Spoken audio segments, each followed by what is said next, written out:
Hi everyone, my name is Blake and today we are going to be making some muffin tin dishes.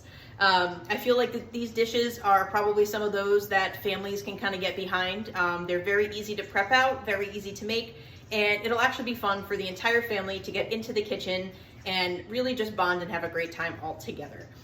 So muffin tin dishes, I feel as though they are probably some of those things that you think about, maybe making cheesecakes or dips, even some really small things. I know a lot of people do those when they bring dishes to potlucks, just because they're kind of easy to take out of the muffin tin and be able to serve to a bunch of different people.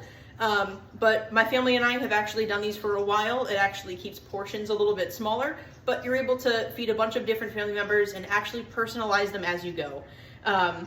This enchilada dish that we're going to be making today, I feel like some of my family members actually like things a little bit on the spicy side, or I'm a little bit more mild, I feel. So you can actually play around with the spiciness, you can play around with different flavors, and these are the types of things that actually get families talking and be able to kind of hang out in the kitchen all together and just make memories while you're all in the kitchen together. So how about we get started and get these muffins going? For our enchilada muffin tin dish, we're actually going to be using some ground beef that you can also season with some taco seasoning. I get the original. You don't have to use any seasoning if you do not like it too spicy. This really isn't that spicy for me, so I always like to use some of this taco seasoning mix. We're going to be using some cilantro. You can get some cheddar cheese. I always get some finely shredded cheese, but they also have plenty of different flavors. You can use pepper jack, Colby jack. You can even use like a Mexican blend cheese. But for today, I did just get some sharp cheddar. I also got some green chilies as well. Again, they're not hot by any means. They are very mild, but you do not have to put them in here. The great thing about dishes like these is that you can completely set them to your preference. If you don't like anything spicy, or if you like things very spicy, you can change it up, and honestly, there's a million different opportunities for some fun dishes to play around with, and some things that the whole family would like. And then just to garnish, we're also going to be using some chopped scallions as well. Now, on a dish like this, there's just so many different opportunities to please the entire family. I know some families have picky eaters, some families, everyone kind of likes a little bit of everything. And the great thing about these muffin tins is that they are individualized. So if one person likes things mild and the other person likes things very, very spicy, you have so many different opportunities to kind of mix and match and be able to put your own spin on your own muffin tin. So for the shepherd's pie muffin tin dish, we're going to be using some Grand's Pillsbury biscuits. Now, these biscuits do tend to get a little big when you put them into the oven, so I would recommend cutting them in half before they go into your muffin tin, or else you're going to lose all the goodness on top. Next, we're going to be using some fresh mashed potatoes, and as you can see, I did leave the skins on my mashed potatoes just because it's a preference of mine, but by all means, before they go into the pot of boiling water, you can always skin your potatoes if you do not like the skin. Next, I did prep up some corn. This corn was just boiled, and then it was seasoned with some pepper and salt.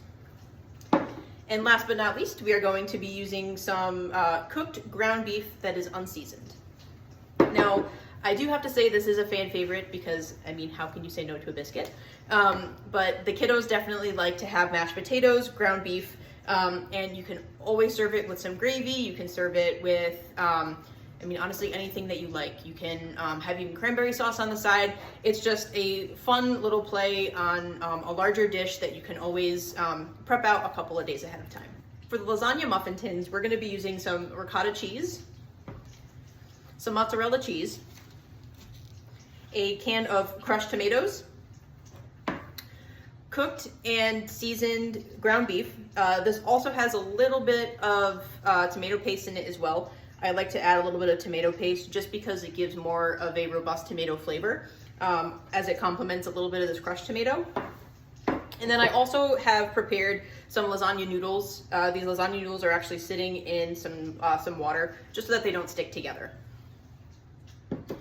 This dish I feel like is one of those where it's probably a really good introductory dish to be using with some younger kids. The little ones always really love to play with the lasagna noodles in the water. even spooning in their own ricotta cheese. I just feel like it's always one of those things that kids love. And it doesn't have to be pretty, it can be a mess and it still tastes delicious.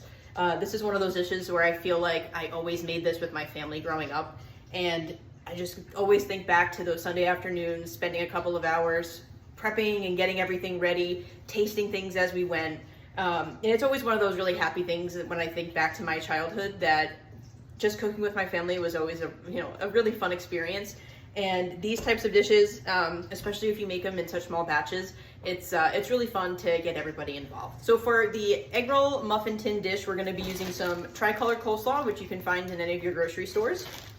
We're going to be using some distilled white vinegar, some pure sesame seed oil, which this actually gets very pungent, so we're not going to be using too much of it. Some soy sauce, sesame seeds, some chopped up green onion, which I actually already have prepped up for us, and some cooked and unseasoned ground beef. Now all of this is going to go into a bowl together, and we're going to mix it up nice and quick, nothing too crazy. And then once it's all completed, we're actually going to be putting it into the muffin tin, but using these awesome egg roll wrappers. You can actually find these in all of your grocery stores. Believe that you can even find them at Walmart, Target. Publix also has them.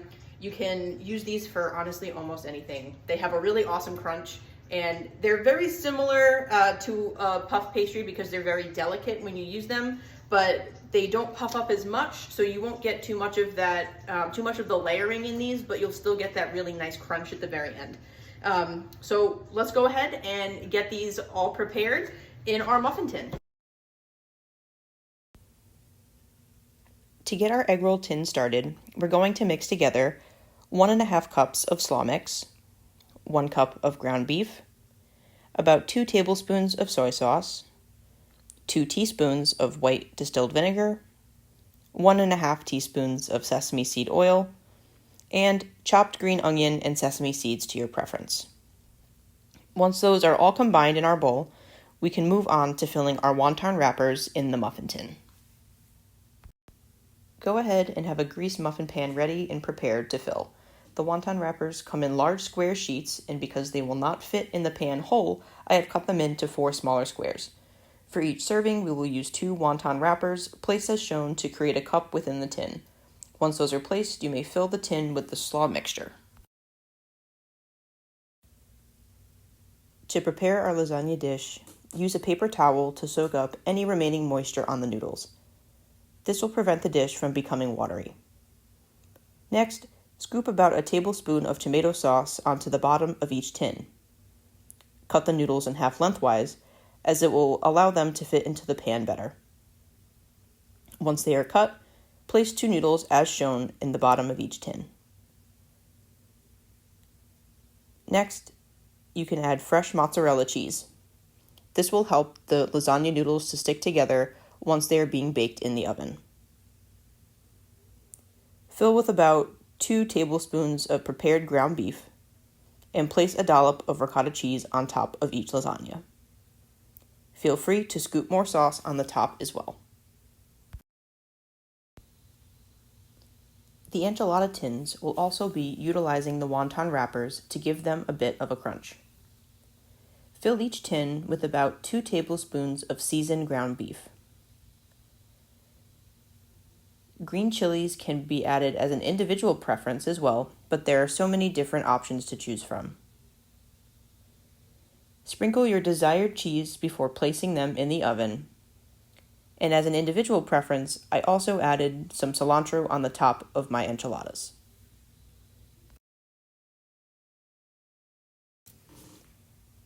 Last, we will be preparing our shepherd's pie tins.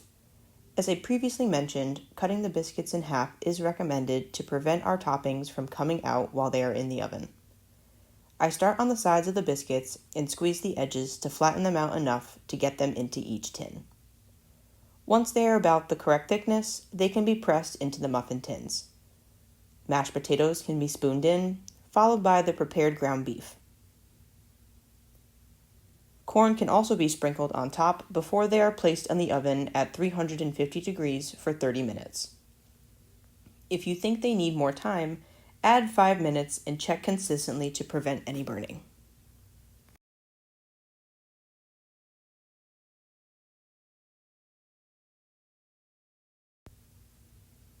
Once they are finished, they are ready to be plated up and enjoyed by the entire family.